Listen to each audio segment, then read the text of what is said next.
সম্মানীয় অভিভাবক এবং শিক্ষার্থী বন্ধুরা সকলকে সালাম এবং শুভেচ্ছা। Welcome to FR study home. চতুর্থ শ্রেণীর শিক্ষার্থী বন্ধুরা, আজ আমি তোমাদের গণিত বইয়ের অষ্টম অধ্যায়ের ভগ্নাংশ অংশের 95, 98 এবং 99 পৃষ্ঠার তিনটি সমস্যা সমাধান করব। তো প্রথমটি হচ্ছে, দেখো এখানে 95 পৃষ্ঠায় বৃত্ত চিহ্নিত 1, তোমার কাছে 3.2 মিটার লম্বা লাল ফিতা রয়েছে এবং 4.3 মিটার লম্বা নীল ফিতা রয়েছে। বলতেছে প্রশ্ন হলো কোনটি বড়, মানে 3.2 মিটার লাল আর 4.3 মিটার নীল, এর মধ্যে প্রশ্ন হলো যে কোনটি বড় আর দৈর্ঘ্যের পার্থক্য কত। এই দুইটা প্রশ্নের আমাদেরকে সমাধান করতে হবে। তো চলো আমরা সমাধানটা দেখে নিই। তাহলে দেখে নেই আমরা 95 পৃষ্ঠার সমাধানটি। দেখো এখানে কোনটি বড় নির্ণয় করতে হবে, তাই না? তাহলে কোনটি বড় নির্ণয় করার জন্য আমরা এর আগের ভিডিওগুলোতে আলোচনা করা হয়েছে কি করতে হবে, আমাদেরকে সমহর বিশিষ্ট ভগ্নাংশে রূপান্তর করতে হবে। যে ভগ্নাংশদ্বয়কে সাধারণ বা সমহর বিশিষ্ট ভগ্নাংশে রূপান্তর করি। সাধারণও লিখতে পারো, সমহর বিশিষ্ট ভগ্নাংশে রূপান্তর করো। সমহর করার জন্য কি করব, হর এবং লবকে একই সংখ্যা দিয়ে গুণ করব। দেখো 3.2, 2 দিয়ে গুণ করলাম 6/4, 3 দিয়ে গুণ করলাম 9/6, এভাবে হলো 12/8।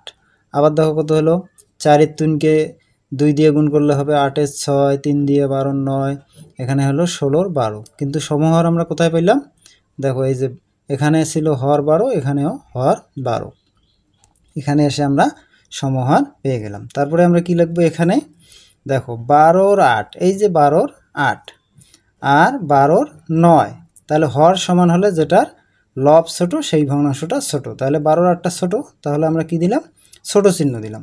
তাহলে এই 12/8-এর মূল ভগ্নাংশটা কত, 3/2, এই যে লিখলাম 3/2, ছোট চিহ্ন 4/3, ঠিক আছে।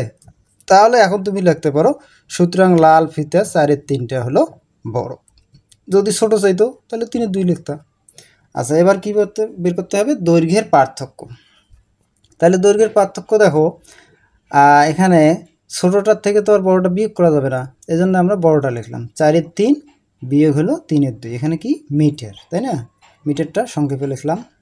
এবার আমরা সমহরটা লিখলাম। সমহরটা যেহেতু 1 নম্বরে করেছি, সেখানে ডাইরেক্ট সমহরটা লিখে 1 নং হতে পাই। তারপরে আমরা কি করলাম, 2টা হরের মধ্যে একটা হর নিলাম। তারপরে লব 9 বিয়োগ এই যে 8, তাই না? 9 থেকে 8 গেলে কত থাকে, 1 থাকে, তাহলে কত হলো, এই যে 12/1 মিটার।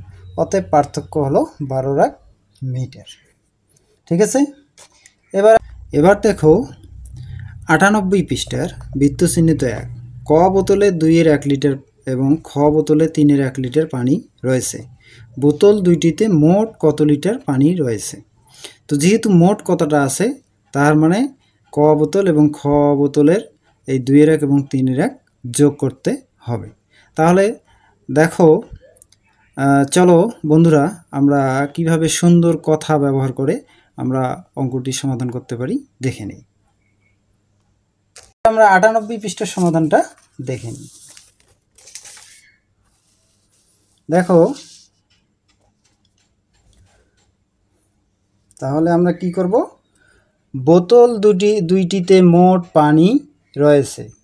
বোতল দুইটিতে মোট পানি রয়েছে, তাহলে মোট যেহেতু বলছে তাহলে আমাদেরকে যোগ করতে হবে। তাহলে 2-1 যোগ 3-1 লিটার। তাহলে এখানে কি করব, ভগ্নাংশদ্বয়কে সমহর বিশিষ্ট ভগ্নাংশে রূপান্তর করি, ঠিক আছে। মানে যোগ করো, বিয়োগ করো, বড় বা ছোট নির্ণয় করো, সমহর করতে হবে। দেখো এই যে 2-1, 2 দিয়ে গুণ করলাম 4/2, 6/3, এখানে আবার 3-1, 6/2, তাহলে আমাদের কোথায় সমহর হলো, এই যে এখানে 6/3, এখানে 6/2। তাহলে এবার আমরা কি করব, এই যে যোগ করব, 6/3 যোগ 6/2, এই সমহরগুলো নিলাম। এটা লিটার, তারপরে এই 2টা হরের মধ্যে একটা হয় নিলাম 6, তারপরে 3 যোগ 2, এই যে 3 যোগ 2 কত হলো, 6/5 লিটার। অতএব মোট পানি রয়েছে 6/5 লিটার। এবার দেখো 99 পৃষ্ঠায় একটি সমস্যা রয়েছে, বৃত্তচিহ্নিত 2, তোমার কাছে 3/2 লিটার দুধ রয়েছে, যা থেকে তুমি 4/1 লিটার দুধ পান করেছো, আর কত লিটার দুধ অবশিষ্ট রয়েছে। তার মানে দুধ ছিল 3/2 লিটার এবং আমি পান করেছি আবার 4/1 লিটার। তাহলে অবশিষ্ট কতটুকু রয়েছে? নিশ্চয়ই 4/1 লিটার পান করা মানে এটা বাদ হয়ে গেছে, যেটা কি করতে হবে? বিয়োগ করতে হবে। অর্থাৎ 4/1 লিটার তো কমে গেছে পান করার পর, তাই না বন্ধুরা? তাহলে চলো বন্ধুরা, আমরা সুন্দর কথা ব্যবহার করে অঙ্কটি সমাধান করি। এবার দেখি আমরা 99 পৃষ্ঠার সমাধানটা। দেখো, আমার কাছে দুধ ছিল 3/2 লিটার, আমি পান করেছি 4/1 লিটার। তাহলে দুধ অবশিষ্ট রয়েছে 3/2 বিয়োগ 4/1 লিটার। এক্ষেত্রেও বিয়োগ করার জন্য কি করতে হবে? সমাহার করতে হবে। আমি এখানে সমাহারটা দেখে দিলাম। 3/2 6 4 9 6 12 8, এভাবে 4/1 8/2 12/3। কীভাবে পেলাম? একই সংখ্যা দিয়ে হর ও লবকে গুণ করে, তাই না? প্রথমে 2 দিয়ে 3 দিয়ে 4 দিয়ে এইভাবে যত প্রয়োজন তত গুণ। তারপরে আমরা কি করলাম? এই যে সমাহারটা লিখলাম। লেখার পর এখন এই যে 2টে হরের মধ্যে একটা হর লিখলাম 12। এখন কি, এই যে লব 8 বিয়োগ 3 বিয়োগ করলে কত হয়? 8 থেকে 3 বিয়োগ করলে 5 হয়। তাহলে 12/5 লিটার, অতএব 12/5 লিটার। এভাবে আমরা সুন্দর করে